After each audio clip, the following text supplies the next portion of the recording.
Assalomu alaykum do'stlar, sizlar bilan Timur Azamov. Bugun men sizlarga qanaqa qilib Pocket Option'ga oson pul solib va yechishni eng oson va ishonchli yo'lini ko'rsatib o'taman. Ko'pchilik insonlar shoshqaloqlik qilib qolib, kart orqali pul solib qo'yapti. Kart orqali pul solib yechsanglar bo'ladi bemalol, faqatgina pulinglar yechib turganda katta summani yecha olmaysizlar. Undan tashqari kartalarni verifikatsiya qilishingizni so'raydi. O'zingizlarning bankinglarda muammo bo'lib qolishi mumkin. Ya'ni sizlar pul ichganinglarda chet eldan banklarga pul keladi, shunaqa payt banklarda muammo bo'lib qolishi mumkin.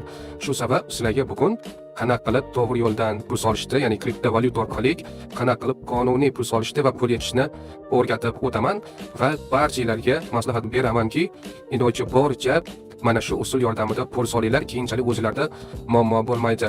Demak, birinchi navbatda biz o'zimizga kriptovalyuta sotib olishimiz kerak bo'ladi. Buning uchun Google Play yoki App Store'dan telefoningizlarga Asterium degan mana bu ilovani yuklab olishinglar kerak bo'ladi. Ilovani yuklab olib, ro'yxatdan verifikatsiyadan o'tasizlar, pasportinglarni tasdiqlab, to'liq yuzinglar mas'uliyatlar tasdiqlab, verifikatsiyadan ro'yxatdan o'tasizlar. Nimaga aynan Asterium? Sababi O'zbekistonda litsenziyaga ega va qonuniy bo'lgan kripto birja 2 dona bor. Bulardan bittasi Asterium va eng ishonchli hamda serveri juda ham yaxshi ishlaydigan, juda ham tezkor ishlaydigani mana shu Asterium hisoblanadi. Mana o'zim anchadan beri ishlab kelaman. $10,000 bo'lami, $100,000 bo'lami bemalol solib yechib kelaman. Hozir men bir o'quvchim akkauntida sizlarga ko'rsatib beraman. Demak, Asteriumdan ro'yxatdan verifikatsiyadan o'tdinglar. Nima qilasizlar? Bu yerda sotib olish va sotish degan tugma bor. Bosasizlar, sotib olish bo'limiga o'zi o'tadi sirazi va sizlar mana bu yerdan USDT ni tanlaysizlar. Kelinglar Pocket Option'ga minimal depozit ko'rganinglardek, mana bu yerda biz nima qilishadigan bo'lsak, 20 USDT bo'ladi. Shuning uchun biz 21 USDT qilamiz, chunki komissiyalarni ham chiqarib olamiz.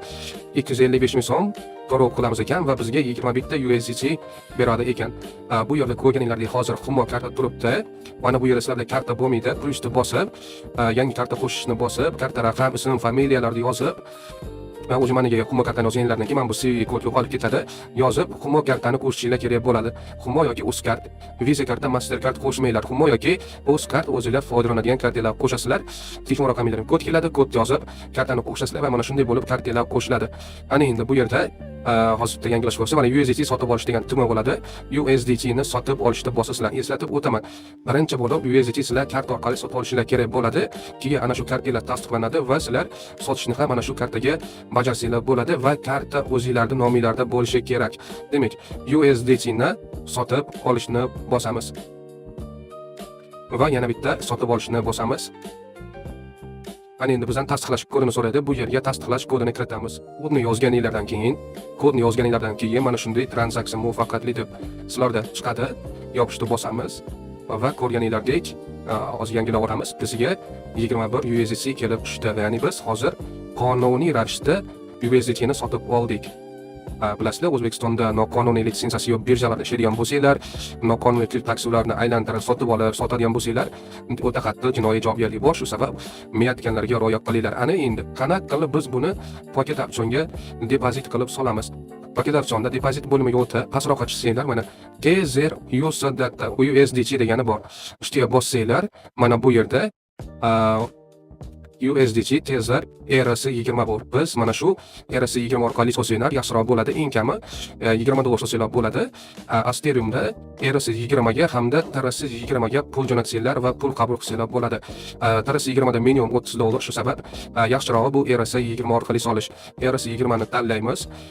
Bu yerga yozamiz, $20 yozamiz va bu yerda promo kodlar bo'lsa, promo kod yozib qo'ysanglar bo'ladi. Telegram kanalimga men promo kodlarni sizlarga tashlab boraman. Ana endi Continue Pay deb bosamiz. Va bizga mana shunday manzil beradi. Ushbu manzilni kopiya qilib olamiz.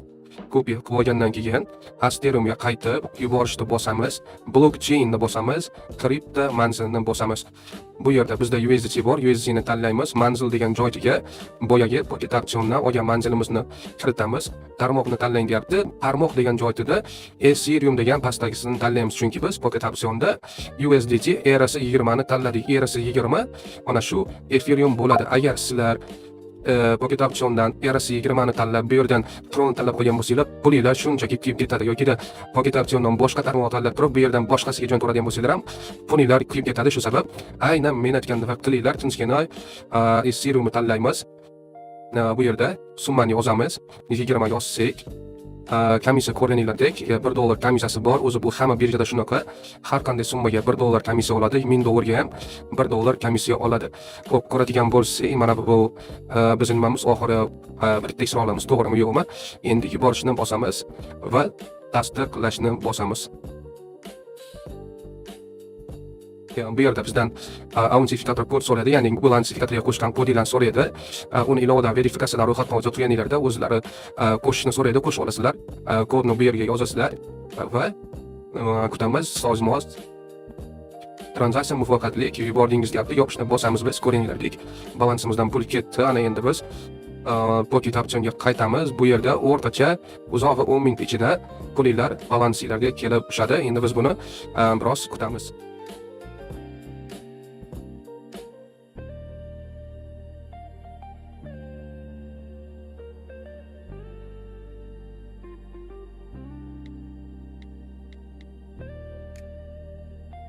Mana endi biz bu yerdan depozit turgan pul yechishga, ya'ni pul yechish bo'limiga o'tamiz. Bu yerda bir muammoni hal qildik. Ko'ringlardek, balans $24 ham bo'lib qoldi. Ya'ni muammo hal bo'lguncha bot yordamida savdo qilib ozgina balansni ham oshirib qo'ydilar. Ko'ringlardek, bu yerda to'lov tunlarida bizda kriptovalyutalar turibdi. Bu yerda to'lov bo'limidan bizda mana bunaqa Uzcard va Humo karta turgan edi. Agar sizlar ro'yxatdan o'tgandan keyin sirazi birinchi depozitinglarda mana aytgan usulda, ya'ni hozir ko'rsatgan usulda kriptovalyuta orqali USDT ERC20 yoki TRC20 orqali qo'shsanglar, pul yechayotganlarda ham sirazi mana bunaqa kriptovalyutalar USDT ERC20, TRC20 va boshqa kriptovalyutalar chiqadi. Agar sizlar oldin pulni Humo karta, Uzcard yoki biron bir kart orqali solgan bo'lsanglar, yechishda sizlarda Uzcard Humo karta chiqadi. Mana shu muammoni hal qilish uchun biz chatbot dashkasiga yozdik rus tilida, ya'ni biz kriptovalyuta orqali depozit qildik. Yetishiga kelganda Uzcard Humo karta chiqyapti. Nima uchun? Men pulimni faqatgina kriptovalyutaga yechmoqchiman deb yozdik va ular aytdiki, что Pocket optionda P2P qilish taqiqlanganini, ya'ni P2P bu juda ham ko'p mashinliklar foydalanadi, ya'ni kartadan pul solib, kriptoga yechish yoki kriptodan solib, kartaga yechish shunaqa narsa taqiqlangan deb bizga aytdi va aytdiki, buni biz o'zgartirsak bo'ladi, faqatgina dedi, undan keyin pul solish ham, pul yechish ham faqatgina kriptovalyuta orqali bo'lib qoladi dedi. Va biz bunga rozi bo'ldik, chunki eng yaxshi usuli bu kriptovalyuta orqali solish va yechish. Bu yerdan biz hozir depozitga o'tadigan bo'lsak ham, ko'ringlardek, faqat kriptovalyuta chiqadi, lekin bu juda ham yaxshi biz uchun. Bu yerdan yechishga o'tamiz. Sizlar ham agar sizlarda ham shunaqa chiqib qolsa, kriptovalyuta orqali depozit qilinglarda va chatbot dashkasiga yozinglar, ya'ni men ko'rsatgandaqa qilib, kripto orqali depozit qilib, chatbot dashkasiga shunaqa deb men aytgandaqa muammoni tushuntirib yozinglarda va men roziman, pulga kriptovalyutaga o'tkazib qo'yinglar deylar va mana shu o'rgatgan usulim bo'yicha solib yechib yursanglar, hech qanday muammo bo'lmaydi. Bu yerda biz USDT ERC20 ni tanlaymiz, chunki boya ERC20 dan soldik. Agar sizlar $30 dan ko'p pul solsanglar, TRC20 ya'ni Tron orqali solinglar, anchagina oson bo'ladi va juda ham tez bo'ladi. Xohlasanglar ERC20 da videoda qanday ko'rsatgan bo'lsa, shuni solsanglar bo'ladi. Bu yerda yozamiz, balansimizda $24.11 bor ekan, $24.11 yozamiz. Endi bu yerda Tether ERC20 adres deyapti. Buning uchun Asterium platformasiga o'tasizlar, qabul qilishni bosasizlar, kripto manzilni tanlaysizlar. Valyutani tanlang deganda USDT ni tanlaysizlar, tarmoq deganiga Ethereum ni tanlaysizlar. Agar Tron bo'lsa, Tron ni tanlaysizlar, ya'ni TRC20 bu Tron, ERC20 bu Ethereum bo'ladi. Ethereum ni tanlaymiz. Birinchisida sizlarda sirazi manzil bermaydi. Ushbu amaliyot sizda hali yopiq deydi. Qayta kirib chiqib yana bu qilsanglar, o'zi ochilgan bo'ladi. Mana bunaqa manzil beradi. Manzilni nusxalaysizlar. Qaytib bu yerga manzilni qo'yamiz va bu identifikator kodimizni qo'yamiz, chunki biz akkauntga bu identifikator qo'yganmiz, yo'gida emaillarga kod kelishi kerak bo'ladi. Identifikator kod qo'yib, continue ni bosamiz. Va bo'ldi. Bizani yetgan pulimiz, zaprosimiz yuborildi. Pul balansimizga kelib tushgandan keyin yana ko'rsatishlarga va uni qanday qilib Ethereumdan yechishni ham o'rgatib qo'yaman va sizlarga yana bir bor aytaman, iloji boricha harakat qilinglar. Pulni faqatgina mana shu ko'rsatgan uslubim bo'yicha kriptovalyutadan solib, kriptovalyutaga yechishlikka harakat qilinglar. Qolgan usul kartadan qiladigan bo'lsanglar, keyinchalik o'zingizlar qiynalib qolishingiz mumkin yoki banklarda muammolar bo'lib qolishi mumkin. Historiya bo'limiga o'tadigan bo'lsak, bu yerda ko'rganinglardek, meni yechgan pulim statusi zavershgan bo'lgan, ya'ni pulim kelib yechilgan. Mana bu o'tgan safar videoda yechib ko'rsatganim, buni o'zim atkazib qo'yardim. Nimaga atkazib qo'yardim desanglar, jumadan shanba kunga o'tadigan kuni, pastki shanba kuni yechgan ekanman pulni. Bilasizlarmi, bilmaysizlarmi? Shanba va bozor Pocket optionda ish kuni hisoblanmaydi.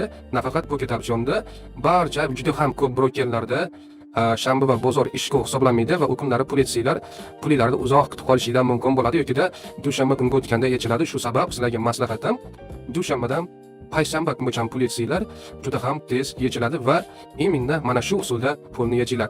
Ko'rganinglardek, ertalab soat 7larda $24 yechgan yuborib qo'ygan edim. Statisi ko'rdinglar, yechilgan, ya'ni pulim kelib mani balansimga, Asterium balansimga tushgan. Bu yoqqa o'tsa, ko'ringlardek, mana $24 turibdi. Tarixini ko'radigan bo'lsak ham, mana bu yerda $24 10 bar USDT biza balansimizga kelib tushgan. Ana endi buni qanday qilib so'm ko'rinishda olamiz? Ya'ni o'zimizning kartamizga yechib olamiz. Ikki xil usuli bor. Birinchi usuli bu Uzcard yoki Humo kartalarga yechib olish. Bu uzoq 1 minutda bo'ladigan narsa. Ikkinchi usuli ofisiga borib naqd pul ko'rinishda olish, ya'niki u Asteriumni ofisiga, bankiga borib naqd pul ko'rinishda pul olish. Lekin bunda minimum $300 qilsanglar bo'ladi. Qanchaligini farqi yo'q. Yaqinda men o'zim $25,000 ni ofisda olib keldim.